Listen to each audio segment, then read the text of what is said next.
नमस्कार विद्यार्थियों, मैं धीरज कुमार गुप्ता, सहायक आचार्य हिंदी, राजकीय महाविद्यालय कामा। आप सभी का हिंदी की ऑनलाइन कक्षाओं में स्वागत करता हूं। आज हम अध्ययन करेंगे श्री उपेंद्र नाथ अश्क द्वारा रचित एकांकी लक्ष्मी का स्वागत, जिसे पाश्चात्य शास्त्र में ट्रेजेडी के रूप में भी वर्णित किया गया है। लक्ष्मी के स्वागत के कथानक को संवादों के माध्यम से समझने से पूर्व हमने इनके लेखक उपेंद्र नाथ अश्क जी की रचना और हिंदी साहित्य में उनके योगदान के बारे में पढ़ा। अब हम एकांकी के या ट्रेजेडी रूपी इस एकांकी के पात्रों के बारे में देखते हैं। रोशन एक शिक्षित युवक है, सुरेंद्र उसका मित्र है, वासी उसका छोटा भाई, घर में पिता और माँ हैं जो दोनों हैं रोशन के माता पिता हैं, अरुण जो कि रोशन का बीमार बच्चा है, और डॉक्टर जो उस बीमार बच्चे का इलाज करने के लिए आता है।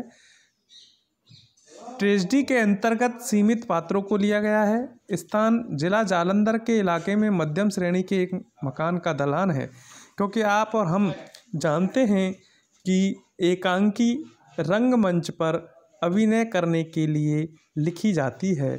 ऐसे में पात्रों का होना और रंगमंच के उस दृश्य का भी यहाँ दिखाया जाना जरूरी है। समय सुबह 9-10 बजे। दालान में सामने की दीवार से मेज़ लगी है, जिसके इस ओर एक पुरानी कुर्सी पड़ी है। मेज़ पर बच्चों की किताबें बिखरी पड़ी हैं। दीवार के दाएं कोने में एक खिड़की है, जिस पर मामूली छींट का पर्दा लगा है।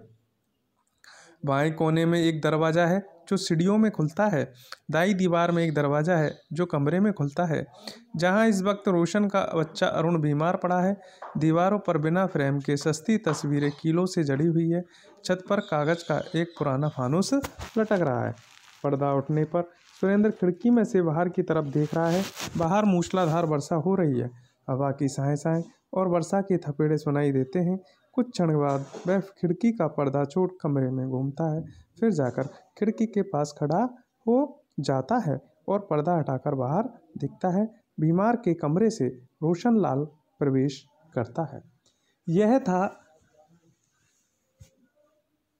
इस एकांकी का प्रथम दृश्य, जिसका हम दर्शन करते हैं रंगमंच पर। अब संवादों के माध्यम से हमारी यह एकांकी आगे बढ़ेगी। कहानी के जो एकांकी के जो पात्र दिए गए हैं, उनमें रोशन एक शिक्षित युवक है। रोशन की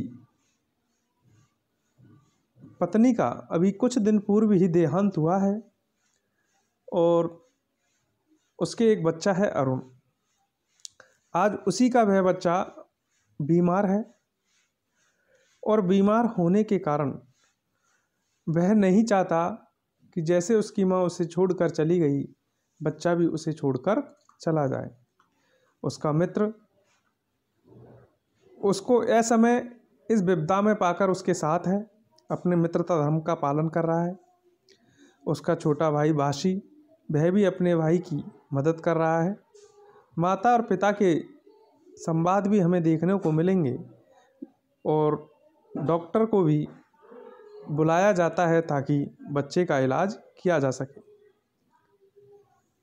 रोशन बहुत ही समझदार, पढ़ा लिखा और संवेदनशील व्यक्तित्व का धनी है। पत्नी के गुजर जाने के बाद ही उसके जीवन की एकमात्र अभिलाषा या जीने का सहारा यह बच्चा है।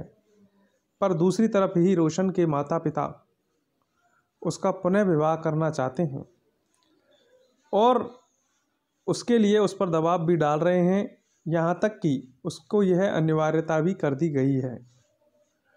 पर रोशन न चाहते हुए भी विवाह के लिए तो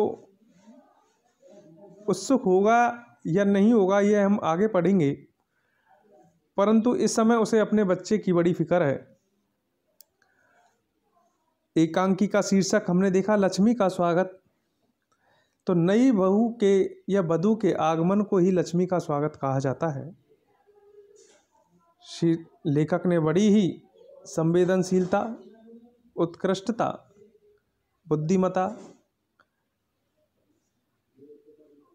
कथानक के विकास, उसकी संक्षिप्तता और उसके अंतर्गत सारांश रूप में लक्ष्मी का स्वागत इस कहानी का शीर्षक रखा, जो कि प्रारंभ से और अंत तक उत्सुकता को बनाए रहता है और संपूर्ण कथानक उसके इर्द गिर्द विकसित रहता है।